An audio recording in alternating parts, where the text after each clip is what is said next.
Good morning, year one. Okay, today's story is Izzy Gizmo by Pip Jones and Sarah Ogilvie. So, Izzy Gizmo. Izzy Gizmo, a girl who loved to invent, carried her tool bag wherever she went, in case she discovered a thing to be mended or a gadget to tweak to make it more splendid.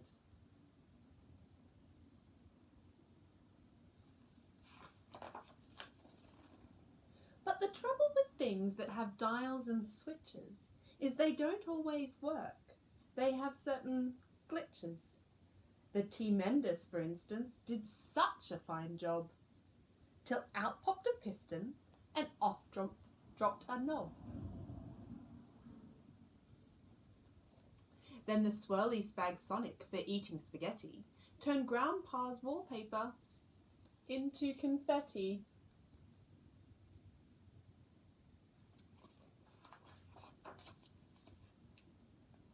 The Beardtastic had Grandpa near perfectly styled, till the foam overflowed and the clippers went wild. Well, Isabel, who was so clever and bright, would get rather cross when things didn't go quite right. And she huffed, "It's duff! I had it! I quit!" She kicked her invention and called it a twit.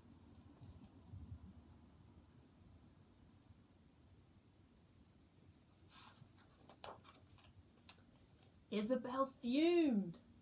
Grandpa smiled and chuckled.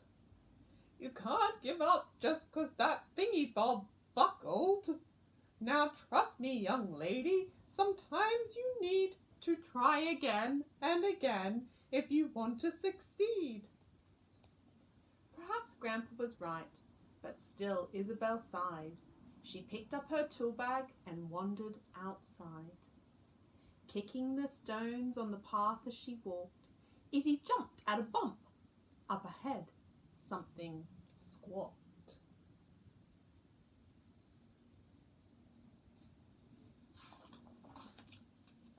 From the clouds a poor crow had taken a tumble and landed kapoof in a feathery jumble.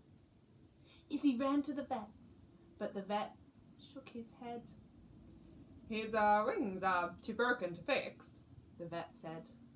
"Perhaps take him home and you could try to teach him to live as a crow who can't fly."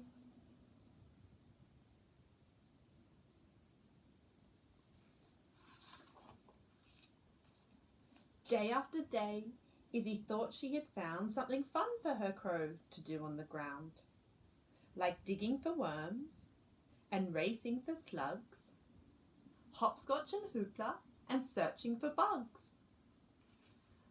But the heartbroken crow simply gazed at the sky as the other birds sang and flew happily by.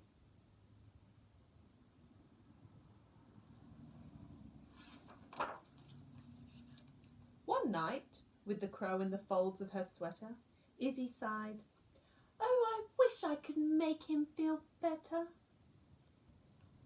I've tried. He won't play, he won't drink, he won't eat." She was so very close to admitting defeat. Grandpa said, "Izzy, dear, don't give up on him now. I know you can do it. Just work out how." Then Grandpa passed Izzy her gadgety things, and she knew what to do. "I'll invent some wings."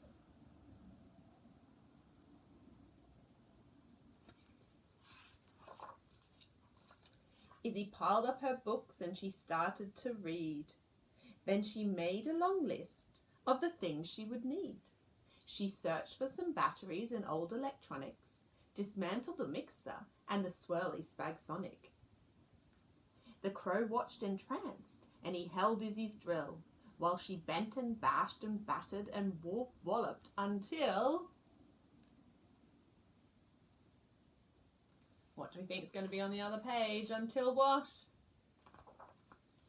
Ta-da!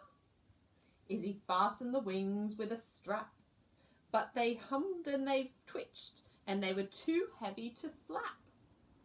"Ah!" Izzy yelled. I'm no good at succeeding, the crow softly called, his beady eyes pleading. What now? Izzy sighed. Try again, Grandpa said. Okay, follow me. And with that, she sped. Izzy dived in a pond where she borrowed a pump. Then she took from an engine 2 sprockets a sump. What's she doing there? Izzy fastened the wings. They were light, they were curvy. But the wings, the wrong shaped, turned the crow topsy-turvy.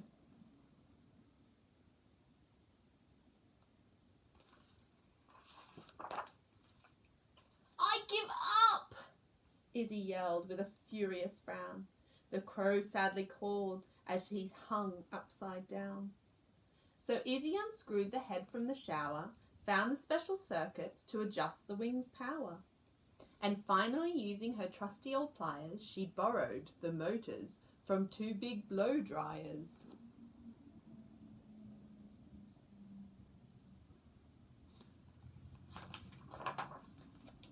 Yes, Izzy said.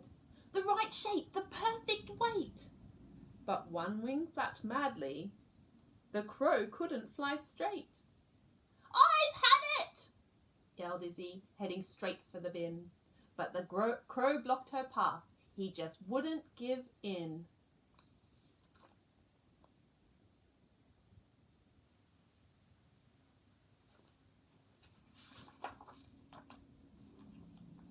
Izzy twizzled and tinkered, and using his beak, the tip-tapping crow gave the screws a good tweak. Then he loosened the cog from Grandpa's old mixer.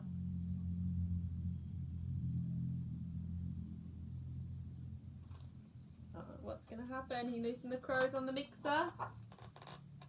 You can fly, Izzy cried. Oh, your name should be Fixer. After 2 loop-the-loops, Fixer came into land and stood happily cawing upon Izzy's hand. You tried very hard, Grandpa said, and succeeded. You kept at it, Izzy. You did what is needed.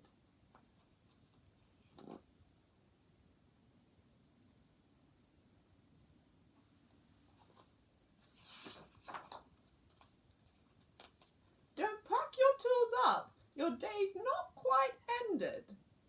A few things around here now need to be mended.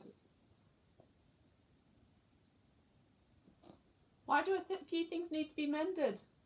What happened to these things?